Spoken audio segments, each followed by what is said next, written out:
ইফতারকে সামনে নিয়ে বসছেন, বলে ইফতার সামনে নিয়ে দোয়া করার পক্ষে কোনো হাদিস টাদিস নাই, কিচ্ছু নাই, সব জাল, খালি জাল, খালি জাল, খালি জাল, খালি জাল। একেবারে কারেন্ট জাল লয়ে বসে মাছ ধরা লেগে, জাল্লার দল এসে জাল লয়ে বসে আমাদের মধ্যে এসে। ভালো করে শোনেন, ইমাম ইবনে মাজাহ রাহমাতুল্লাহি আলাইহি সুনান ইবনে মাজাহ কিতাবের 1753 নম্বর হাদিসের মধ্যে উল্লেখ করেছেন, ইমাম জালালউদ্দিন সুয়ুতী রাহমাতুল্লাহি আলাইহি জামিউল আহাদিস কিতাবের 18683 নম্বর হাদিসের মধ্যে উল্লেখ করেছেন, ইমাম বাইহাকি রাহমাতুল্লাহি আলাইহি ফাদাইল আওকাত কিতাবের মধ্যে 80 নম্বর পৃষ্ঠার মধ্যে হাদিসটাকে উল্লেখ করেছেন।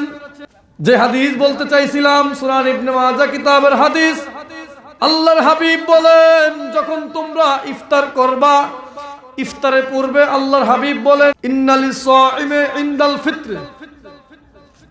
ইন্নালিস সাইমে ইনদাল ফিত্র লা দাওয়াতান মা তুরাদ্দু। আল্লাহর হাবিব বলেন নিশ্চয়ই রোজাদার, যে ব্যক্তি রোজা রাখছেন, রোজাদার ব্যক্তি যিনি রোজা অবস্থায় আল্লাহর দরবারে দোয়া করেন ইফতারের পূর্বে, ওই ব্যক্তির দোয়া আল্লাহ কখনোই ফেরত দেয় না। একসাথে বলেন সুবহানাল্লাহ।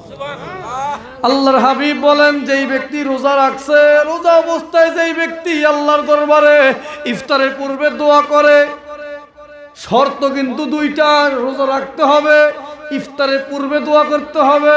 আল্লাহর হাবিব বলেন রোজা রেখে যেই ব্যক্তি ইফতারের পূর্বে দোয়া করবে, ওই ব্যক্তির দোয়া আল্লাহ কখনোই খালি ফেরত দেবে না। আর আমাদের মধ্যে এসে বলে ইফতারের পূর্বে দোয়া কবুল হয়, এরকম কোনো শর্ত, এরকম কোনো হাদিসই নেই। ভালো করে শোনেন, এই হাদিস সহিহ না জাল একটু ভালো করে শোনেন। ইমাম জালালউদ্দিন সুয়ুতী রাহমাতুল্লাহি আলাইহি জামিউল আহাদিস কিতাবের মধ্যে হাদিসটাকে উল্লেখ করেছেন। হাদিসটাকে উল্লেখ করে লেখেন হাযা ইসনাদুন সহিহ, এই হাদিসের সনদ সহিহ, অর্থাৎ হাদিসটা সহিহ।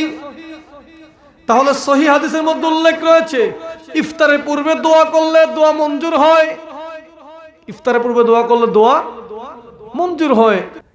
আমরা ইফতারের, আমরা যখনই দোয়া করি, আমরা সব প্রত্যেক দোয়ার মধ্যে আমরা আমাদের গুনাহ খাতা মাফ চাই না ভাই? বলেন মাফ চাই না? চাই। এরপর আমাদের বরকত চাই, আমরা যেন বরকত পাই, আল্লাহর রহমত পাই, এটাও আমরা চাই আল্লাহর কাছে। আমি চাই, আপনি চান, অ্যালার্জি হয় হুজুরে, কেন চাইলো? আপনার দরকার, আপনি চান, আপনার মাফ পাওয়া দরকার, আপনি চান। আমার মতো মুন্সি মোল্লার খাইজানি হয়, কেন চাইলো রে, কেন দোয়া করে রে? আমাদের অ্যালার্জি হয়। দরকার আপনার, চাইবেন আপনি, দিবে আল্লাহ, মাঝখানে সমস্যা হয় আমার। বলেন এইরকম কোন হুজুর পাইলে তারা খাওয়ান দিবেন? সাহসও কুলায় না যে সমাজ থেকে যদি কিছু বলে, আরে এরকম হুজুরকে খাওয়ান দিলে আপনার হাসর হবে এজিদের সঙ্গে। এইরকম হুজুর থেকে খাওয়ান দিলে আপনার হাসর হবে এজিদের সঙ্গে, সোজা কথা। তাহলে বুঝলাম ইফতারের পূর্বে দোয়া কবুল হয়।